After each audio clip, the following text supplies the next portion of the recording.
Priekuļu novada Jāņmuižas bērnudārzs atrodas Gaujas Nacionālā parka teritorijā, taču ar apkārtnes skaisto dabu un pirms vairākiem gadiem iegūto starptautiskās zaļā karoga ekoskolas statusu būtu krietni par maz, lai iestāde varētu pilnvērtīgi funkcionēt, jo Jāņmuiža ir neliels ciemats.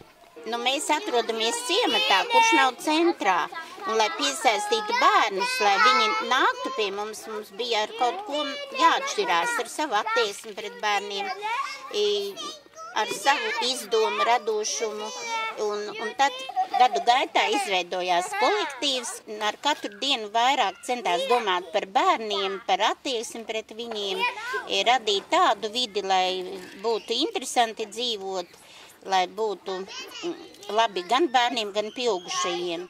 Lilita Siņicina ir šīs iestādes pirmā un vienīgā vadītāja jau kopš tās izveides 1986. gadā. Atskatoties uz padarīto, viņa var neviltoti lepoties ar savu veikumu, kā arī kolektīvu, jo šeit viens ir par visiem un visi par vienu, un pamest darbu bērnudārzā pat neplāno. Un tagad mēs varam lepoties, ka tiešām mums tāds kolektīvs ir, ka katrs mūsu komandas loceklis domā par to, lai bērni justos labi, meklē veidus, kā padarīt dienu interesantāku gan vecākiem, gan bērniem.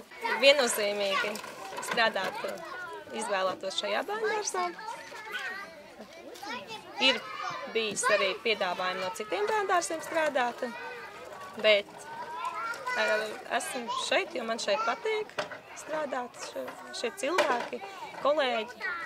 Bērnudārza personāls nemitīgi strādā pie tā, lai uzlabotu bērnu fizisko, emocionālo un garīgo veselību. Šeit pieejami logopēda pakalpojumi, Montessori pedagoģijas kabinets, kā arī gada sākumā pagrabstāvā atklātās sāles istaba. Tās ārstnieciskās īpašības slēpjas nevis ar sāli apstrādātajās sienās, bet īpašā aparātā, kurā mazas sāls dzirnaviņas sadala sāli negatīvi lādētos jonos. Bērnam tā ir sausā inhalācija. Viņš to ieelpo, un sāls joni labvēlīgi iedarbojas uz elpošanas sistēmu, kā arī ādu. Bērni nāk ļoti lielu prieku. Lielie bērni skatās jau tādas nopietnākas lietas, mēs televizors un mazie bērni dzied, mēs dejojam, visu, ko mēs paspējam izdarīt. Bērni sākumā, protams, jautā, vai tā tiešām ir īsta sāls.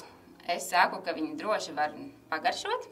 Viņi šo iespēju izmanto, cits ar pirkstiem, cits ar mēli, bet viņi nogaršo un pārliecinās. Ir bērni, kas prasījuši, kāpēc nav cukuristaba bērnudārzā, ka vajadzētu arī tādu. Fiziskās aktivitātes Jāņmuižas veselības oāzītē ir bieži sastopama parādība. Turklāt iestādes kolektīvs domā ne tikai par bērnu, bet arī pieaugušo veselības uzlabošanu. Pamatā mūsu mērķa auditorija ir bērni, bet bērniem autoritāte ir vecāki. Un jāsāk arī vecāki vairāk iesaistīt, un mēs plānojam regulāri un organizējam aktivitātes, kur galvenā loma ir ar vecākiem. Un šogad mums kustība nedēļa, kur mēs veicam apļus stadionā, soļojam. Mēs skaitām apļus, kurus summējam metros un metrus kilometros. Un, kas zina, varbūt mums izdosies apiet arī apkārt zemeslodei. Audzēkņu vecākiem šeit nemaz nav tiesību būt stīviem un kūtriem, jo šajā bērnu dārzā ir ne tikai sportiski bērni. Arī pedagogi sporto un vingro, lai uzturētu sevi labā fiziskajā kondīcijā. Un mēs arī iesaistām pedagogus, jo mēs vēlamies, lai mūsu bērniem ir veseli, aktīvi, smaidoši, dzīvespriecīgi pedagogi ar labu veselību. Un šogad piedāvājam tādu aktivitāti kā nojošana. Un pusdienas laikā brīvā brītiņā pedagogi mums arī nojos papildus tam, kas soļo stadionā. Pedagogu sportiskās aktivitātes neaprobežojas tikai ar soļošanu un nojošanu. Starptautiskās fizioterapijas dienas ietvaros bērnudārza personāls profesionāļu vadībā spēra pirmos soļus arī fizioterapijas pamatu apguvē. Starptautiskajai fizioterapijas dienai mērķis pašai kā tādai ir iepazīstināt sabiedrību, kas ir fizioterapeits. Ja? Tas viņa darba lauks, un arī bērnudārza audzinātajām rādījām, kā viņas var atbrīvoties, kā pašas būt priecīgākas, kustīgākas, lai var veiksmīgi strādāt ar bērniem.